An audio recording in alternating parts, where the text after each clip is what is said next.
Hi friends, ಶಾಂತ star ಚಾನಲ್ಗೆ ಸ್ವಾಗತ. ಇವತ್ತು ವರಮಹಾಲಕ್ಷ್ಮಿ ಹಬ್ಬವನ್ನು ನಾನು ಯಾವ ರೀತಿ ಆಚರಿಸಿದ್ದೀನಿ ಅಂತ ನಾವು ನೋಡೋಣ ಬನ್ನಿ. ದೇವರನ್ನು ಯಾವ ರೀತಿ ಕುಂಡ್ರಿಸಿದ್ದೀನಿ, ದೇವ್ರಿಗೆ ನೈವೇದ್ಯಗಳನ್ನು ಏನೇನು ಇಟ್ಟಿದ್ದೀನಿ ಅಂತ ನನ್ನ ಆಚಾರದ ಪ್ರಕಾರ ನಾನು ಮಾಡಿದ್ದೀನಿ. ನಿಮ್ಮ ಆಚಾರಗಳು ಹೇಗಿದ್ದರೆ ಆ ರೀತಿ ನೀವು ಮಾಡ್ಕೊಳ್ಳಿ. ನನ್ನ ಆಚಾರ, ನಮ್ಮ ಕಡೆಯ ಆಚಾರ ಈ ರೀತಿ ಇರುತ್ತೆ ಫ್ರೆಂಡ್ಸ್. ಹಾಗಾದರೆ ಈ ವರಮಹಾಲಕ್ಷ್ಮಿ ಹಬ್ಬವನ್ನು ಹೇಗೆ ಆಚರಿಸಿದ್ದೀವಿ ಅಂತ ನೋಡೋಣ ಬನ್ನಿ. ಈಗ ನಮ್ಮ ಮನೆಯಲ್ಲಿ ಹಬ್ಬದ ತಯಾರಿ ಬೆಳಗ್ಗೆನೇ ನಡೀತಾ ಇದೆ. ಹಸಿರು ತೋರಣ ಕಟ್ಟಬೇಕು ಅಂತ ಹೇಳಿ ಹಳೇದೆಲ್ಲ ತೆಗೆದು ಬಿಡ್ತಾ ಇದ್ದಾರೆ ನಮ್ಮ ಮಗ. ಹಳೆ ಮಾವಿನ ಸೊಪ್ಪನ್ನೆಲ್ಲ ತೆಗೆದುಬಿಟ್ಟು ಹೊಸ ಮಾವಿನ ಸೊಪ್ಪನ್ನು ತೋರಣ ಮಾಡೋಕ್ಕೆ ಎಲ್ಲ ರೆಡಿ ಮಾಡ್ತಾ ಇದ್ದಾರೆ. ನೋಡಿ, ಎಲ್ಲದನ್ನು ತೆಗೀತಾ ಇದ್ದಾರೆ. ಮತ್ತು ಅಡುಗೆ ಅಂತಂದರೆ, ಅಡುಗೆಗೆ ಬಂದರೆ ನೋಡಿ, ಸುಗ್ಗಿ ಉಂಡೆ ಮಾಡೋಕ್ಕೆ ಎಲ್ಲ ರೆಡಿ ಮಾಡಿದ್ದೀನಿ. ಸ್ವೀಟ್ ಉಂಡೆ, ರಸಕ್ಕೆ ರೆಡಿ ಮಾಡಿದ್ದೀನಿ, ಮತ್ತು ಕಡಲೆಬೇಳೆ ನೆನೆಸಿಟ್ಟಿದ್ದೀನಿ ವಡೆ ಮಾಡೋಕ್ಕೆ. ಸುಗ್ಗಿ ಉಂಡೆ ಮಾಡೋಕ್ಕೆ ಹಿಟ್ಟನ್ನು ಕಲಸಿಟ್ಟಿದ್ದೀನಿ. ರೈಸ್ ಆಗಿದೆ, ರೈಸು ರೆಡಿ ಇದೆ, ಮತ್ತು ಬೇಳೆ ರಸಮ್ ಕೂಡ ರೆಡಿ ಇದೆ. ಸುಗ್ಗಿ ಉಂಡೆ ಬೇಯಿಸಿರ್ತೀವಿ, ಆ ಬೇಳೆ ರಸಮ್ ಇದು. ನೀವು ಒಬ್ಬಟ್ಟು ಮಾಡ್ತೀರಾ, ನಾವು ಅದೇ ಹೂರಣದಲ್ಲೇ ಸುಗ್ಗಿ ಉಂಡೆ ಮಾಡ್ತೀವಿ. ದೇವ್ರ ನೈವೇದ್ಯಕ್ಕೆ ತುಂಬ ಚೆನ್ನಾಗಿರುತ್ತೆ. ಅದರ ರಸಮ್ ಇದು. ಮತ್ತು ವಡೆ ರೆಡಿ ಇದೆ, ವಡೆ ಕೂಡ ಮಾಡಿಟ್ಟಿದ್ದೀನಿ. ದೇವ್ರ ನೈವೇದ್ಯಕ್ಕೆ ಅಂತ ಖಾರನ ಮತ್ತು ಸ್ವೀಟ್ ಎರಡೂ ಇಡೋಣ ಅಂತ ಅಂದ್ಬಿಟ್ಟು ಎರಡು ಮಾಡಿಟ್ಟಿದ್ದೀನಿ. ಮತ್ತು ಸುಗ್ಗಿ ಉಂಡೆ ಕೂಡ ರೆಡಿ ಇದೆ. ಇದು ಸ್ವೀಟ್ ಉಂಡೆ, ಸುಗ್ಗಿ ಉಂಡೆ ತುಂಬ ಚೆನ್ನಾಗಿರುತ್ತೆ. ಈ ರೀತಿ ಅಡುಗೆಗಳು ರೆಡಿ ಇದೆ ಫ್ರೆಂಡ್ಸ್. ಪೂಜೆ ಯಾವ ರೀತಿ ಮಾಡಿದ್ದೀವಿ ಅಂತ ನೋಡೋಣ ಬನ್ನಿ ಫ್ರೆಂಡ್ಸ್. ನಮ್ಮ ಮನೆಯಲ್ಲಿ ನೋಡಿ, ಈ ರೀತಿ ಮಾಡಿದ್ದೀನಿ.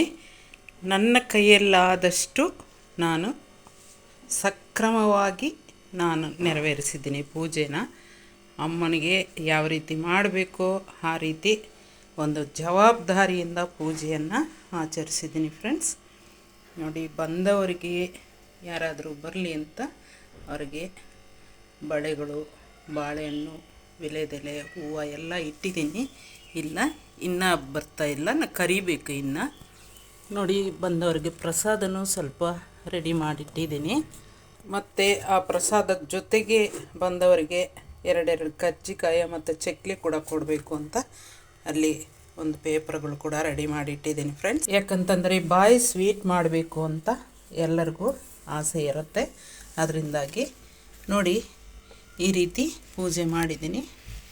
ಇಲ್ಲಿ 2 ದೀಪಗಳು, ಅಲ್ಲೊಂದು ದೀಪ, ಅಲ್ಲೊಂದು ದೀಪ, ಅಲ್ಲೊಂದು ದೀಪ, 5 ದೀಪಗಳನ್ನು ನಾನು ಲಕ್ಷ್ಮೀ ದೀಪದ ಪ್ರಕಾರ 5 ದೀಪಗಳನ್ನು ನಾನು ಇಟ್ಟಿದ್ದೀನಿ. ಮತ್ತು ನೋಡಿ, ಹಣ್ಣುಗಳು, ಕಂಕಣಗಳು ಕಟ್ಟಿ ಇಟ್ಟಿದ್ದೀನಿ. ಮತ್ತು ಚಿಲ್ಲರೆ ಕಾಸು ಮಾತ್ರ ಇಟ್ಟಿದ್ದೀನಿ. ಯಾಕಂತಂದರೆ ಲಕ್ಷ್ಮಿಗೆ ಚಿಲ್ಲರೆ ಕಾಸೇ ಮುಖ್ಯ, ಅದರಿಂದಾಗಿ ಚಿಲ್ಲರೆ ಕಾಸು ಇಟ್ಟಿದ್ದೀನಿ. ಮತ್ತು ಮನೆಯಲ್ಲಿ ಮಾಡಿದಂತಹ ಕರ್ಜಿಕಾಯ ಮತ್ತು ಚಕ್ಲಿ, ಭಗವಂತನಿಗೆ ನೈವೇದ್ಯಕ್ಕೆಂದು ನಾನು ವಡೆ ಮತ್ತು ಸುಗ್ಗಿ ಉಂಡೆ ಸ್ವೀಟು ಎರಡೂ ಇಟ್ಟಿದ್ದೀನಿ. ಮತ್ತು ನೀರನ್ನು ಕುಡಿಲಿಕ್ಕೆ ಅಂತ ದೇವರಿಗೆ ನೀರು ಕೂಡ ಇಟ್ಟಿದ್ದೀನಿ.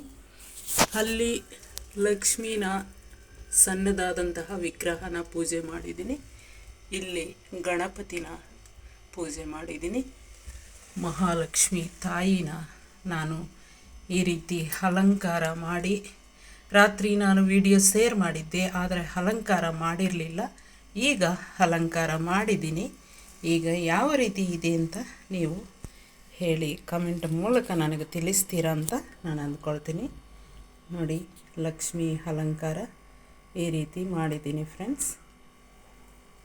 ಹೇಗಿದೆ ಅಂತ ಹೇಳಬೇಕು ನೀವೇ. ಈ ರೀತಿ ನಮ್ಮ ಮನೆಯಲ್ಲಿ ಪೂಜೆ ನೆರವೇರಿಸಿದ್ದೀವಿ ಫ್ರೆಂಡ್ಸ್. ಇನ್ನು ಎಲ್ಲರನ್ನೂ ಕರಿಬೇಕು. ಎಲ್ಲರನ್ನೂ ಕರೆದು ನಾನು ಅರಿಶಿನ ಕುಂಕುಮ ಕೊಟ್ಟು, ಮತ್ತು ಅವರು ಬಂದು ಅವರು ಕರೀತಾರೆ. ನಮಗೆ ತುಂಬಾ ಫ್ರೆಂಡ್ಸ್ ಇದ್ದಾರೆ. ಇಲ್ಲಿ ಕೂಡ ನಮ್ಮ ಮನೆಯಲ್ಲಿ ಬಾಡಿಗೆ ಅವರು ಎಲ್ಲರೂ ಕೂಡ ಇದ್ದಾರೆ. ಅವರು ಕೂಡ ಕರೀತಾರೆ, ನಾನು ಹೋಗ್ತೀನಿ, ಅವರು ಬರ್ತಾರೆ, ಅವ್ರನ್ನ ಕರೀತೀನಿ. ಈ ರೀತಿ ನಾನು ಪೂಜೆ ಮಾಡಿದ್ದೀನಿ ಫ್ರೆಂಡ್ಸ್. ಹೇಗಿದೆ ಅಂತ ಕಮೆಂಟ್ ಮೂಲಕ ತಿಳಿಸಿ. ತುಂಬ ನಾವು ಎಷ್ಟು ಗ್ರ್ಯಾಂಡಾಗಿ ಮಾಡಬೇಕು ಅಂತಂದರೂ ಕೂಡ ನಮ್ಮ ಕೈಯಲ್ಲಾದಷ್ಟೇ ನಾವು ಮಾಡಲಿಕ್ಕೆ ಸಾಧ್ಯ ಹೊರತು ಹೆಚ್ಚಾಗಿ ಮಾಡಲಿಕ್ಕೆ ಆಗೋದಿಲ್ಲ. ನಾನು ಇಷ್ಟು ಮಾತ್ರ ಮಾಡಿದ್ದೀನಿ. Thank you friends. ಪ್ಲೀಸ್ ನಮ್ಮ ಚಾನಲನ್ನು ಯಾರು ಹೊಸದಾಗಿ ನೋಡ್ತಾ ಇದ್ದೀರೋ ಅವರು ಸಬ್ಸ್ಕ್ರೈಬ್ ಮಾಡ್ಕೊಳ್ದೇ ಇರೋ ಸಬ್ಸ್ಕ್ರೈಬ್ ಮಾಡ್ಕೊಳ್ಳಿ, ಶೇರ್ ಮಾಡಿ, ಕಮೆಂಟ್ ಮಾಡಿ, ಲೈಕ್ ಮಾಡಿ ಫ್ರೆಂಡ್ಸ್. ಲೈಕ್ ಮಾಡೋದನ್ನು ಮರಿಬೇಡಿ. Thank you.